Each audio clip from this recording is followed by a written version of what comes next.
দেশ এক মহা দুর্যোগময় কাল পালন করছে। সামনের দিকে মহা বিপদের আশঙ্কা আমি করছি। দেশ ভালো চলছে না, সব থেকেই সব কিছু অচল হয়ে পড়ছে, সব কিছু ভেঙে পড়ছে। সবচেয়ে বড় যে সমস্যা এই মুহূর্তে আমরা লক্ষ্য করছি, এটা আমাদের মাননীয় প্রধান উপদেষ্টা উনি এটা বুঝে করছেন না বা না বুঝে করছেন আমি জানি না, কিন্তু উনি এবং ওনার সঙ্গে যারা তরুণ নেতৃত্ব, যাদেরকে উনি ওনার অভিভাবক এবং ওনার নিয়োগকর্তা হিসেবে পরিচয় করিয়েছিলেন, তারা মিলে দেশকে সুস্পষ্টভাবে বিভক্ত করে ফেলেছে এবং এই বিভক্তিটি দিনকে দিন খুব আরও শক্তিশালী হচ্ছে এবং একজনের উপর আরেকজনের সরাসরি একটি সংঘাতপূর্ণ পরিবেশ দেশের সৃষ্টি হয়ে গেছে এবং সেটা সামনের দিকে বড় ধরনের একটা সংঘাতের দিকে যেতে পারে বলে আমি আশঙ্কা করছি।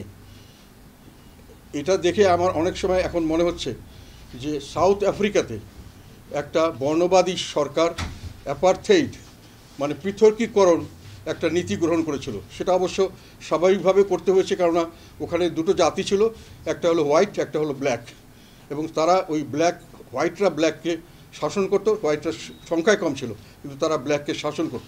এই শাসন করতে গিয়ে তারা সম্পূর্ণ দেশকে একটা মোটামুটিভাবে বিভক্ত এবং আইন কানুন থেকে শুরু করে সমস্ত অধিকার সব কিছুকে বিভক্তি করে ফেলেছিল। মানে হোয়াইটদের জন্য এক ধরনের আইন কানুন, তার প্রয়োগ এবং তাদের সুযোগ সুবিধা এক ধরনের এবং তাদের অধিকার এক ধরনের, আবার ব্ল্যাক তাদের আরেক ধরনের। ব্ল্যাকের সংখ্যা অনেক কম ছিল, শাসক গোষ্ঠী ছিল হোয়াইট। আমাদের দেশে মোটামুটি মনে হচ্ছে যে ওনারা যে শ্রেণীর কথা বললাম, ওনারা দেশকে দুভাগ করেছেন। একটা হলো ওনাদের হিসাবে, ওনাদের মাপকাঠিতে কারা ফ্যাসিবাদের বিরুদ্ধে বলে ওনারা কিছু লোককে চিহ্নিত করেছেন, সেগুলো হলো হোয়াইট, আমি ধরে নিলাম।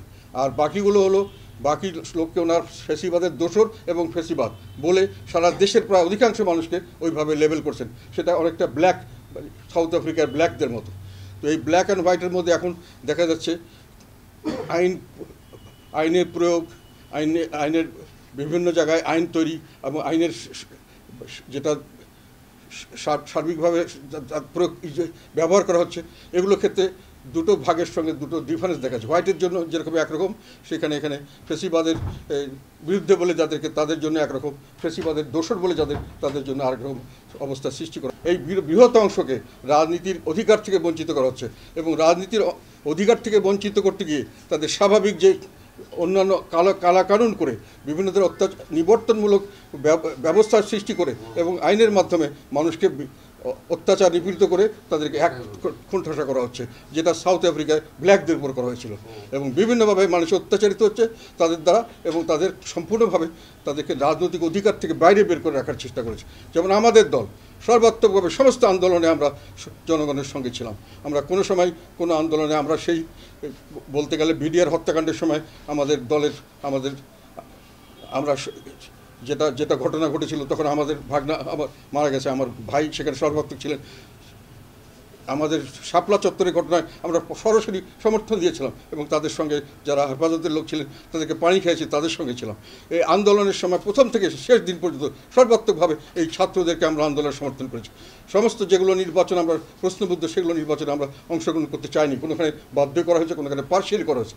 তারপরেও এগুলো বৈধতার ব্যাপারে আমাদের কোনো সময় আমরা সেইভাবে বৈধতা দেইনি, আমরা জনগণের সঙ্গে ছিলাম।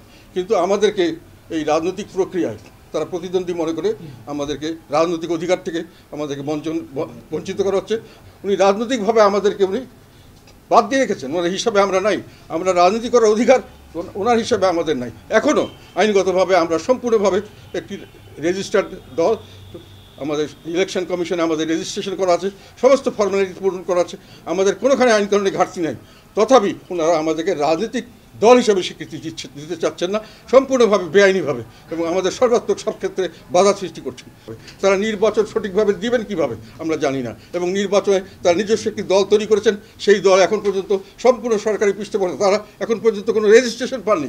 কিন্তু সর্বক্ষেত্রে একটি রাজনৈতিক দল হিসেবে তাদেরকে সম্পূর্ণ, আমি মনে করি না যে আইনসিদ্ধভাবে তারা আইনের মাধ্যমে তাদের কাঠামোতে তারা রাজনৈতিক দলের স্বীকৃতি তারা পায় না।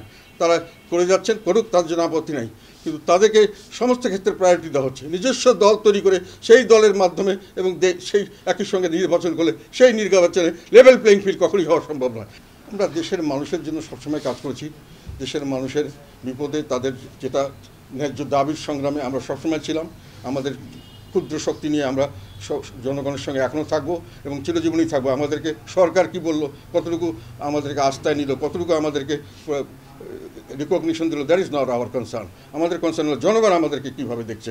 আমরা মনে করি জনগণ আমাদের সঙ্গে আছে এবং সামনে আরও থাকবে, এবং আমরা নিজেদের গুছিয়ে নিচ্ছি। আমরা সমস্ত সংগঠন শক্তিশালী করছি। আমরা 28 জুন আমরা কাউন্সিলে ডাক দিয়েছি।